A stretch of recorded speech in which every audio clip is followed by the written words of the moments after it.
Last வீக்கில் வந்து ஒரு வீடியோ போட்டிருப்பேன் கார்டன் க்ளீன் பண்ணுற மாதிரி. அதெல்லாம் க்ளீன் பண்ணி முடிச்சுட்டு கொஞ்சமாக ரோஸ் செடியெல்லாம் வாங்கிட்டு வந்து வச்சுட்டு அதுக்கப்புறம் பார்த்திங்கன்னா இந்த இடத்துல கீரையும் போட்டு விட்டாச்சு. நான் வந்து அரைக்கீரை விதை தான் வாங்கிட்டு வந்திருந்தேன், அதை வந்து போட்டு விட்டுட்டேன். ரொம்ப சூப்பராக இருக்கும் இந்த இடத்துல வந்து கீரைலாம் வளர்ந்த பிறகு அதை கட் பண்ணி சாப்பிடும்போது அவ்வளோ ஃப்ரெஷ்ஷாக இருக்கும். இங்கே வந்து பார்த்திங்கன்னா ரோஸ் செடியில் அழகாக பூலாம் பூத்து இருந்துச்சு.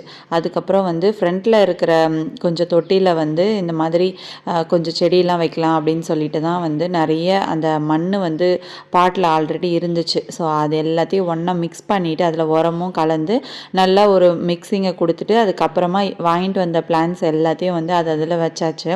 லாஸ்ட்டாக வச்சு முடிச்சுட்டு மொத்தமாக அந்த ஃப்ளோர் எல்லாத்தையும் வந்து நல்லா க்ளீன் பண்ணி முடிச்சிட்டேன். அதுக்கப்புறம் பார்த்தீங்கன்னா ஃபைனலாக எல்லா இடத்துலையும் அரேஞ்ச் பண்ணி வச்சுட்டேன். லாஸ்ட்டாக வந்து இந்த மாதிரி தான் இருக்குது. இந்த லுக் வந்து எப்படி இருக்குது அப்படின்னு சொல்லிட்டு மறக்காமல் கமெண்ட் செக்ஷனில் ஷேர் பண்ணிக்கோங்க. இந்த வீடியோ பிடிச்சிருந்தா ஒரு லைக் பண்ணிவிடுங்க. நெக்ஸ்ட் வீடியோவில் பார்க்கலாம்.